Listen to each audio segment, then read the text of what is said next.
Footsteps, the most natural sound in the world. Something you commonly hear, especially if you don't live alone. Though if you do, and no one is around, those steps are the most terrifying noises one could ever hear. I have been plagued with the most dreadful sounds of footsteps walking towards me since I was a teen. It happens at night, when I'm tucked into bed, feeling the gravity of the world forcing my eyes shut. Footsteps seem to cautiously appear, the sound slowly creeping its way into my mind. Thud, thud, thud. I try my best to not sleep. I wish I could say I suffer from insomnia or some other sleep disorder, but unfortunately I don't. Instead, I drink endless amounts of coffee each night, not wanting to close my eyes. On average, I get about 2 hours of rest, and somehow I've been able to make that work. My friends think I've gone mad, but they don't hear what I hear. Those monstrous steps, they started off from a distance, slight shuffling like the sounds a kid would make when not wanting to walk forward. Just dragging their feet, but eventually the timid steps transitioned into a more profound one with malevolence. The sound usually awakes me sometime in the middle of the night, darkness still shrouding my room in a daze of mystery. As soon as my eyes shoot open, there would be nothing. The once bewildering sounds that echoed with such dominance simply vanish. Originally, I didn't think much about it. I told my parents about the footsteps, and they shrugged it off, telling me it was part of my dreams, that sometimes dreams cross over into the real world. I was confused. I didn't know what they meant about the dream world colliding with our own, but I took their words to heart and tried my best not to fear the sound.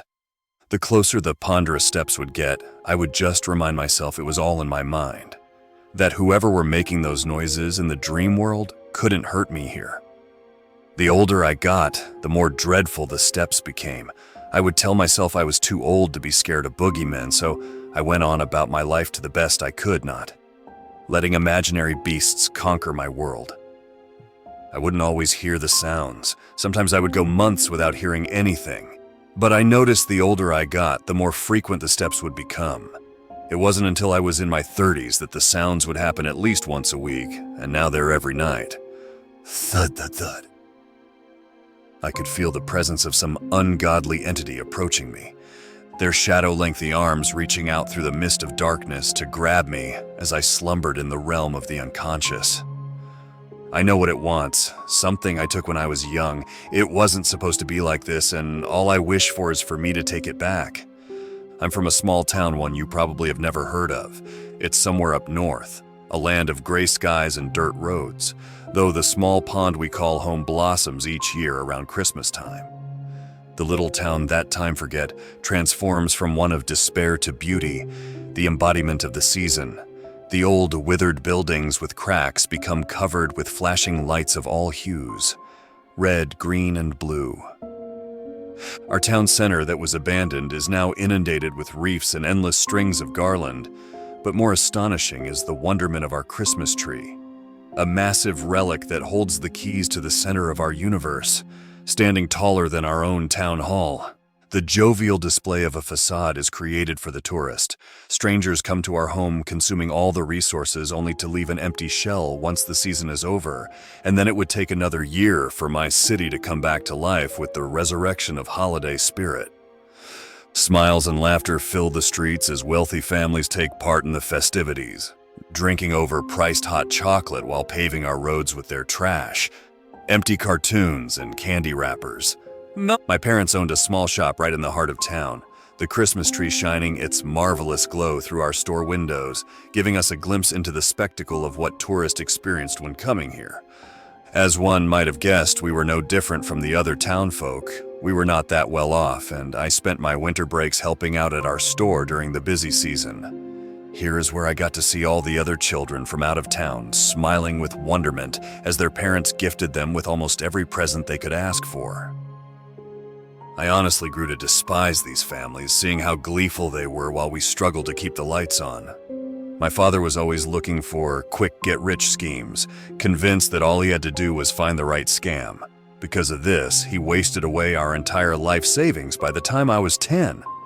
So our entire family's income depended on our little candle store that was left to my mother by her parents. It wasn't much, and throughout the year, most of the town wouldn't spend a dime on luxuries such as scented candles, but during the holiday season, the outtowners would come in the droves, all too excited to buy their little piece of our country life.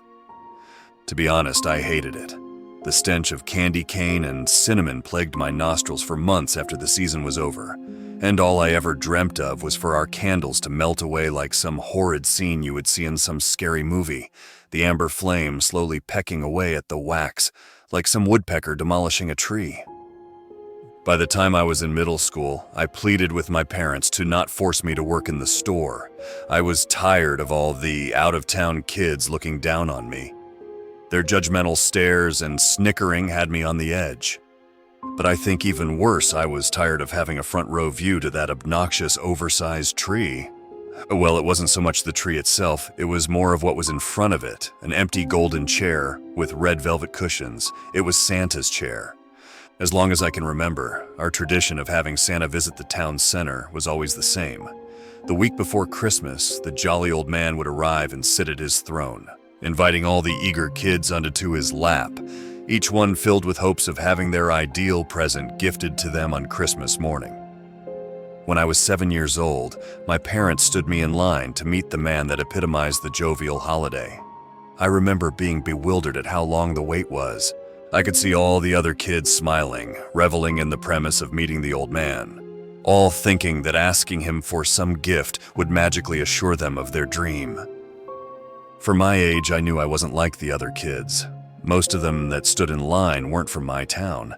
I knew asking some stranger for some gift was just as foolish as wishing for something when blowing out your birthday candles, though my parents thought the whole event would make me happy, or maybe they just needed time for themselves. Either way, they left me in line as they drifted away to finish some Christmas shopping, all while the adults dressed like elves kept a close eye on me. For whatever reason, I felt the strange sensation of trepidation slowly creeping its way into my small mind. The longer I waited, the more that feeling of dread only grew. I think it was the permeating sound of that laughter, Santa's laughter. The man would belch out with most agonizing chuckle anytime a new kid would sit on his lap. I even covered my ears a few times trying to block out the abysmal noise. But when I did, the elves would walk over to me and forcefully pull my hands down. Honestly, by the time I was a few kids away, I pondered the idea of just slipping out of line and searching for my parents. As soon as I worked up the courage to do so, it was my turn. One of the elves picked me up with a bit despondency, but their actions quickly turned into one of urgency, rushing me over, then plopping me down onto the old man's lap, his laughter tearing into my eardrums like daggers. I tried not to make eye contact with the dreadful man, but to my dismay, he pulled my gaze towards his, our eyes clashing in the middle like shooting stars colliding into one another. It was disturbing. His once laughter faded, and all that remained was a stoic frown of indifference as I waited anxiously for him to speak. I could see how old the man was. His skin was thin as paper, and his ocean blue eyes sharper than the Atlantic itself. His breath inundated my face with its horrid stench as I practically gagged out from disgust. But before I could let out a subtle cough, the man spoke. "You are not a good boy, you are naughty," he told me with a raspy voice, anger seeping out of his tongue as each syllable lashed me with its heavy tone. I just stared at him in bewilderment. I felt like crying, but no tears would accumulate. No whimpers could be manifested. Instead, I remained frozen, a defense mechanism that could only be compared to a doo-doo bird. An astonishing snarl formed on his melted face as his pathetic, dirty gray beard scratched the top of my forehead. I don't know how long I was on Santa's lap. It could have been for hours. Time seemed to dissolve into an infinite void. The next memory I have is of my parents talking to me outside of the designated area that was guarded off as Santa's workshop, inquiring what I had asked for, their smiling faces completely clueless to what I had just experienced. Being a kid, I questioned my own memory, thinking that perhaps I had fallen asleep in line. Never meeting the jolly old man, though, I could still hear his laughter simmer around the narrow streets of our town center, and it sent chills up my spine. I didn't bother answering my parents. I just told them that I wanted to go home. The grinding of my insides didn't allow me to say many words, but I think they could tell by my dead stare that it was time to leave. After that, I did my best not to let the bizarre encounter ruin my cheerful spirit. Back then, I rather enjoyed the ambiance that the season brought. Snowflakes and eggnog, especially my mother's pumpkin pie. Even though we were poor, I still received several gifts, usually some trinket that could be bought at the dollar store. But I didn't care. The thought of someone thinking of me filled my heart with joy. That Christmas morning was like the ones prior. I opened several presents. They were mainly small-scaled action figures, some knockoff superhero that no one ever heard of, one that resembled Spider-Man. My parents enjoyed seeing me relish in the delight of new toys. The aftermath of shredded wrapping paper glistening in our dimly lit room was a clear indication that present time was over. I remember my parents walking away getting ready for our annual Christmas breakfast, telling me they would clean later. As they walked away, I noticed there was still one unopened gift hiding behind our tree. The wrapping was to perfection, a shiny silk red bow displayed in the center of the present. My heart accelerated with pure bliss, thinking I had discovered some secret my parents were hiding from me in hopes that I would find it by myself. I looked down at the note. My heart sank. It didn't say it was from Mom or Dad. Instead, it said, "From Santa." I stared at the handwritten label with disbelief. My parents knew I didn't believe in Santa. Why would they bother with the theatrics? I didn't contemplate on the enigma too long. I was all too eager to see what secrets the mystifying gift would supply. I shook the box a few times, trying to identify any recognizable sound, but heard nothing. The weight alone suggested that only air would be behind the walls of the box. I tore into the gift with wonderment, and for whatever reason, a slight shiver ran across my body. Subtle memories of that dreadful Santa consumed my thoughts, and as I opened the mystery, I saw there was only a sealed envelope. I narrowed my eyes, confounded as to why my parents would put a note inside of a box. Either way, I proceeded to open the envelope, anticipating money being enclosed inside, but instead it was a simple note, one that didn't take long to read. "Naughty boy," was written boldly in red paint, or I could only hope it was red paint. I remember dropping the letter and running in search of my parents, tears cascading down my face. I told them about the note, that it was from Santa, but they looked at me as if I had gone insane.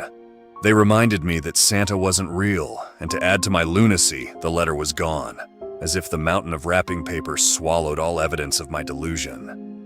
I even jumped into the pile like some seal jumping into water, doing my best to find it, but there was nothing, no proof of what I saw was real. The next year, my parents tried to stick me in that same line, and I argued to no end that I wanted nothing to do with it. I could see how perturbed they were, especially my father. That's when they told me if I wasn't going to act like a child during Christmas, then they were going to treat me like an adult. And that's when I was forced to help out at the store.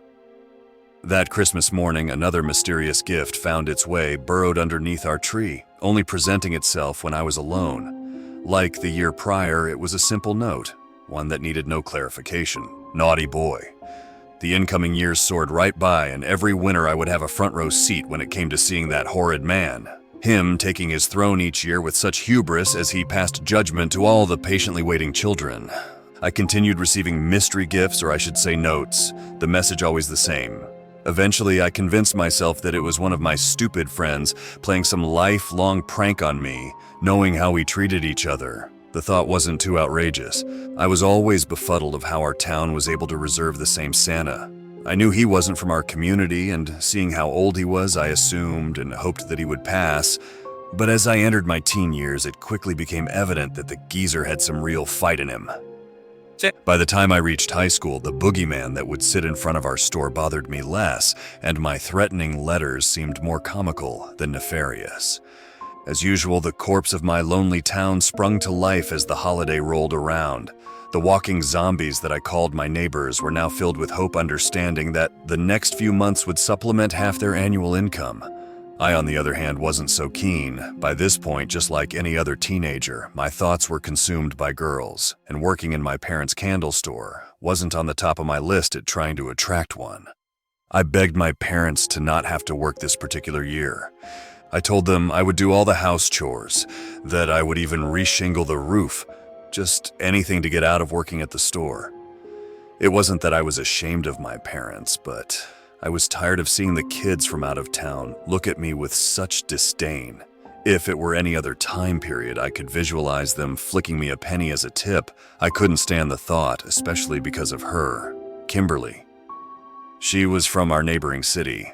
Like me, she didn't come from money, but each year her parents would drag her here to celebrate the holiday, them stopping in to buy some small candles for caroling. The first time I had saw her, I must have been 10 years old, and right away I was completely smitten. She was beautiful, a single dove in sea of pigeons. I remember always blushing whenever her and her family would come in, and I did my best to hide behind the counter in hopes that my mother would attend to them. Though my stealthy nature was left to be desired, and it was quite evident to her family that I was available. I tried my best to act as if the blood wasn't rushing to my face. I remember Kimberly's parents asking if I was ill. All I could do is shake my head, reassuring them I was fine. But that's when it happened, when we locked eyes. Kimberly knew I was blushing because of her, and the largest smile formed on her angelic face. I would have floated away in that moment if it wasn't for her parents breaking my daydream, asking how much was the candle they were purchasing. Each year I would see different versions of Kimberly, her growing into the gracious woman she would eventually be. But behind the different outfits and hairstyles, I could always see her light, shining brighter than any star. I would see her beauty. My attraction wasn't one-sided, and she too was all too excited to see me each year, albeit for mere minutes.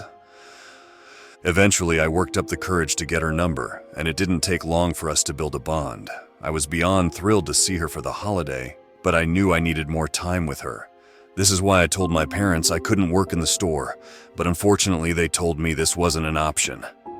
Being the good kid I was, I complied and asked Kimberly if she could sneak out of their rental lodge when her and her parents came to town. That's when I would make time for her. She was quite understanding. This idea satisfied her, and we decided to meet at the town center. She wanted to meet by the tree. When the hour struck, I snuck out my back window, my heart racing a million miles, all too indulged with the premise of being able to kiss my crush, something I've dreamed of for years. And if Santa were ever real, kissing Kimberly would have been at the top of my list of things I wanted for Christmas. The night felt different. The breeze prickled at my skin like small knives, cutting deep gashes amongst my cheeks. And the thin air seemed to be vacate my lungs for higher ground. Something was definitely off, and the only thing my teenage mind came up with was the fact I was meeting Kimberly. I told myself that it was just nerves. I've built up this moment far too long, and now I was psyching myself out. I didn't let my trepidation consume me. Instead, I pressed on with reassurance that Kimberly's soft, pouty lips awaited me on the other end of this dark, foreboding tunnel.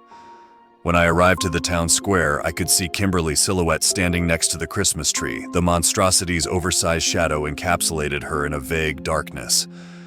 Our town was quiet. I could hear the rustling of leaves brush against the pavement, swirls of debris colliding against park benches as the wind randomly guided them across our city. My fear did not subside by this point. In fact, it seemed to only strengthen.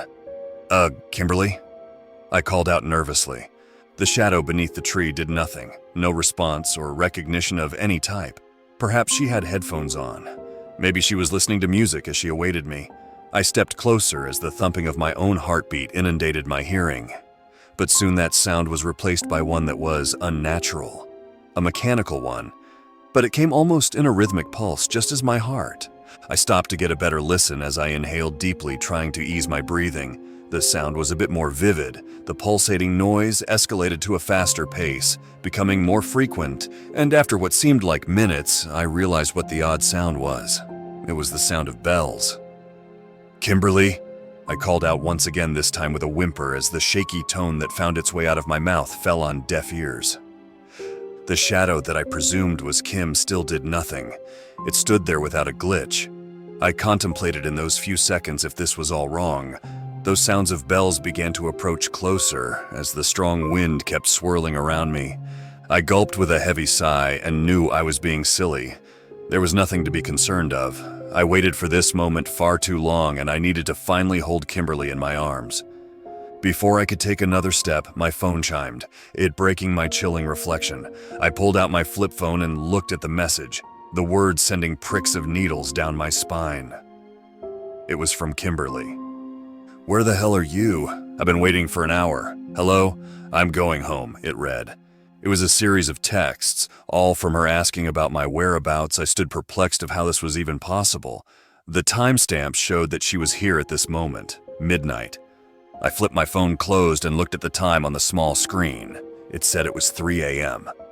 How was that possible? I left my house exactly at 11:30. It wouldn't have taken me more than 15 minutes to walk to downtown. I remained frozen with uncertainty of how this was even possible, but then out of the corner of my eye, I finally saw that shadow move. Whoever was standing underneath the branches of the tree finally turned to look at me. I practically dropped my phone from the mere sight. It then started to walk towards me, all while those damn bells got louder. I didn't bother looking back. I ran the fastest as I could home, quickly crawling in through my window and locking it shut. I stayed up most of the night staring out my bedroom window, ready for that shadow to try and enter. I really didn't know what I would have done if it breached in, but luckily that never happened. Instead, I woke up with the largest headache on the floor. A pile of my own sweat drenched my clothes. The next day, I shrugged off the bizarre encounter as nothing more than another prank done by my friends, and I laughed, thinking that they indeed had got me good. Although that didn't explain the time lapse I had experienced, and no matter how much I scratched my head, nothing of reasonable explanation came to me other than I must have fallen into some weird trance, like sleepwalking. It reminded me of that time I had memory loss after sitting on Santa's lap. Even though I was happy dismissing the strange event, Kimberly didn't forgive me. Her and her family came into the shop the next day to buy their usual candles. I dragged her to the side as her parents picked out which scent they wanted. It was clear that she was angry with me. Her beautiful face displayed a frown that I still found endearing. She had told me that she waited for almost an hour and said that I was playing some devilish prank on her. She told me she could hear me walking around the tree, jumping out of sight, anytime she tried catching a glimpse of the person. I told her it wasn't me, that I never made it to the tree while she was there. And I told her about my bewildering experience, but she didn't buy it. She told me that she never wanted to hear from me again, and to my dismay, she blocked my number. Seeing her push those few buttons and eliminating me from her phone was the most gut-wrenching devastation I've ever felt.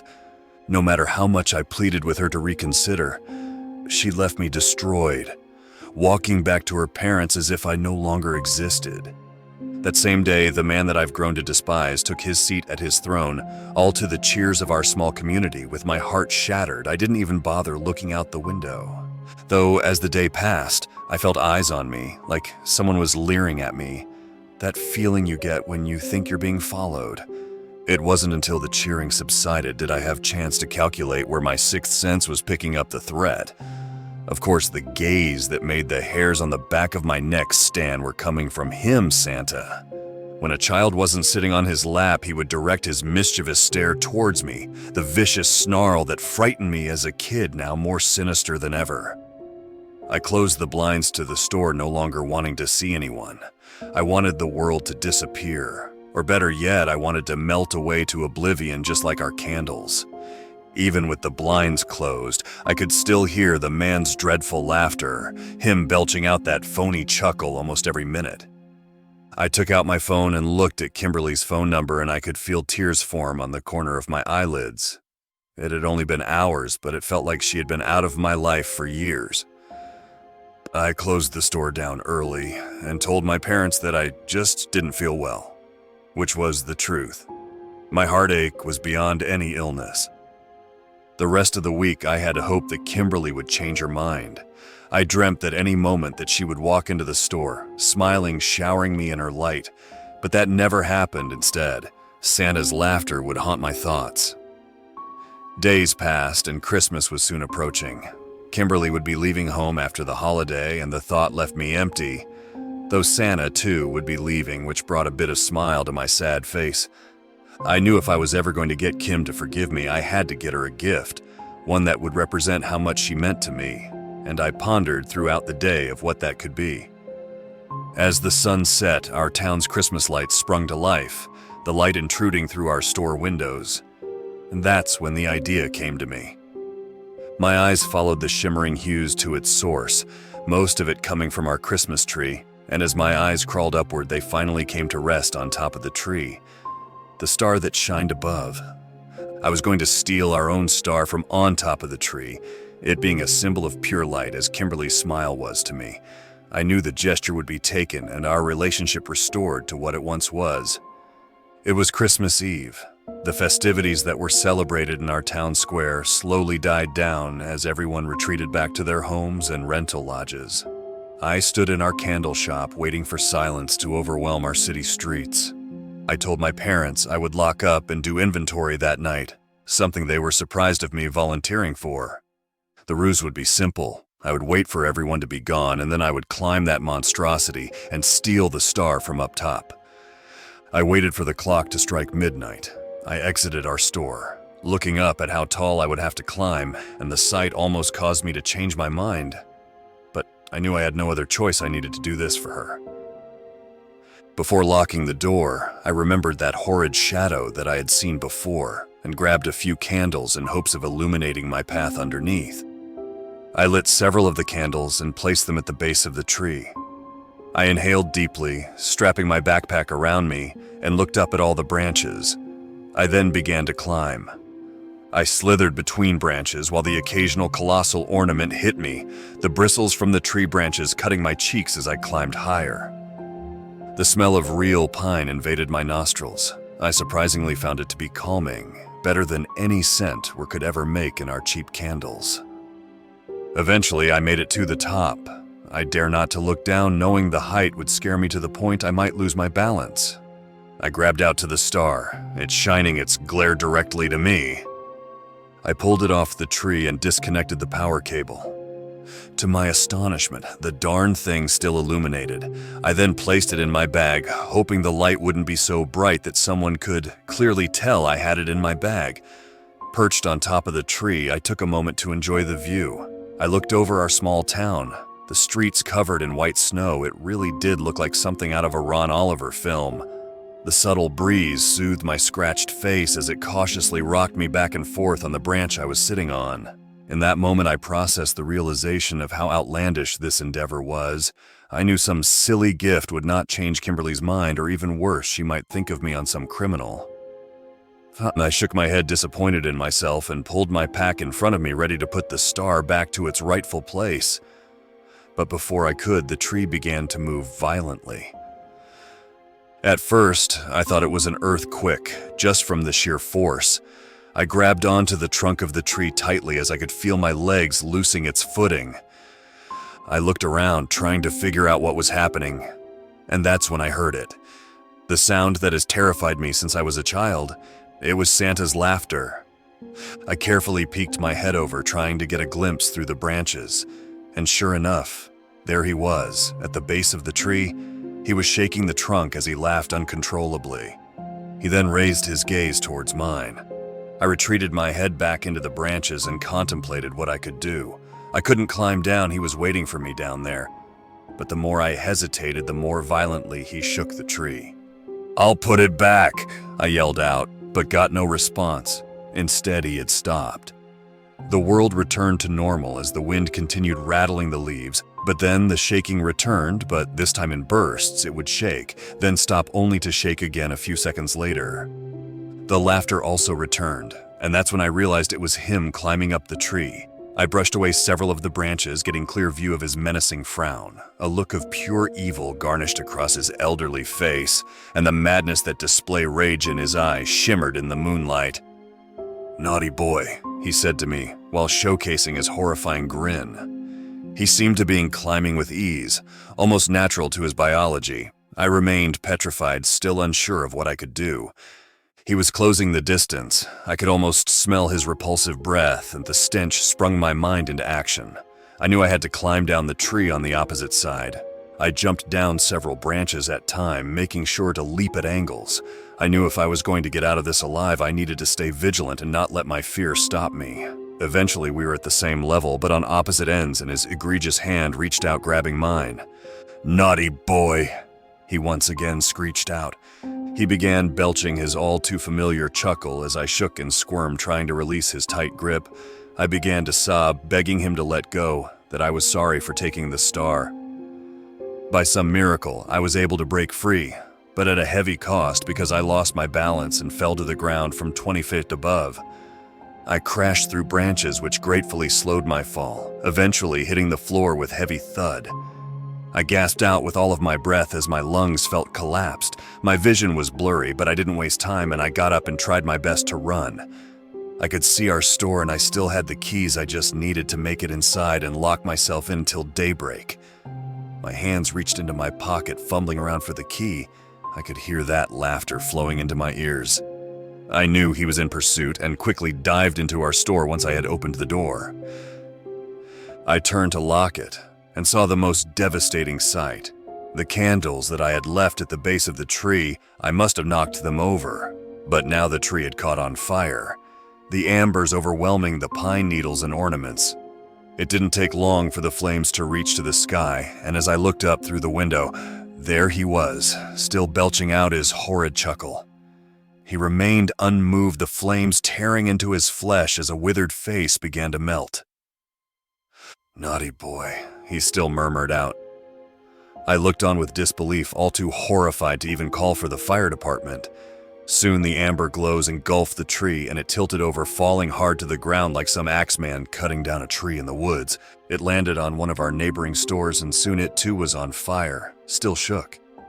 I stood there watching our entire town square melt away like one of our candles, and by some grace of God, our store was the only one that was left untouched.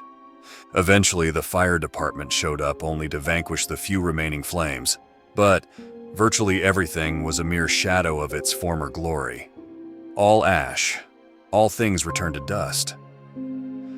The next morning, as one could have guessed, a town meeting was formed. Out-of-towners and members of our community wept and mourned the loss of our town center. Christmas was ruined. But worse, our city never recovered. No one came back to our town. No use for a former Christmas wonderland, and most businesses closed down, including our candle store. I waited for the police to contact me, for them to tell me they knew I was there, that they found the body, but to my befuddlement, that phone call never happened. It was never reported that they found a body, or that it was because of our candles. They blamed the wiring. They said that the star got unplugged and energized the tree. I still had the star stuffed away in my backpack and I kept it with me for years, not wanting anyone to know that it was me. I don't even know what happened to Kimberly other than the photos that she would post on her social media accounts. I am still enchanted by her smile. I know what the footsteps are. I know who they are from, and I used to think it was just my guilt, penance for my crimes. But it wasn't until I reached my 30s did I start to hear the laughter. The chuckle amplifying with each horrid step. It's him. He knows I still have the star. It's Christmas Eve, and I honestly do not want to fall asleep. I think tonight is the night I fear when I close my eyes and cautiously fall into the land of slumber, that those abysmal words will slowly creep its way into my dreams, because he was right, I was a naughty boy.